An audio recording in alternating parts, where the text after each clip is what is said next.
Kuna mabinti ambao wanatamani kuolewa na mwanaume ambaye tayari ana kila kitu.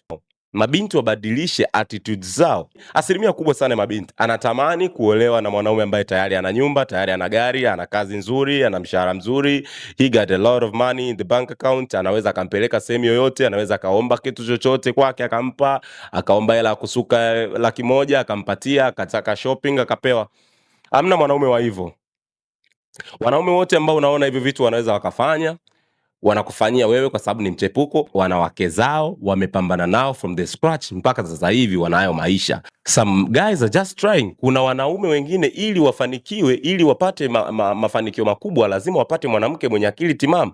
Lazima wapate mwanamke ambaye anaweza akamshauri. Lazima apate mwanamke ambaye anaweza akamwambia, bwana SSB toka hapa nenda hapa. Bwana Juma, hiki unachokifanya sicho, fanya hivi. Kuna mwanaume mwingine ili afanikiwe kwenye maisha yake anatakiwa apate mwanamke mwenye akili, mwanamke mwenye malengo, mwanamke mwenye future. So, wewe kama ni binti unategemea wewe uolewe na mwanaume ambaye tayari ana kila kitu, unakosea, kwa sababu unaweza ukaolewa na mwanaume ambaye tayari ana kila kitu, lakini yeye hakupendi, amekutamani tu. End of the day unaenda kuangukia pua, kwa sababu huyu atakuwa ni mtu wa matamanio kwa wanawake wengi. Ulijafuata yule mtu ambaye unajua kabisa ninaweza nikatoka naye from the scratch tukaelekea sehemu nzuri ambayo tunaweza tukajenga future. Mama yako mwenyewe angesema kwamba namsubiri baba yako ajenge ama awe na maisha mazuri ya kiasi fulani ndo nikubali kuolewa naye nizae naye watoto, pengine usingezaliwa, kwa sababu huyo mzee angemwambia, angechoka sasa, bwana wewe kama unataka mwanaume ambaye yuko hivi, mimi siko tayari kukaa na wewe, nitakuchelewesha, so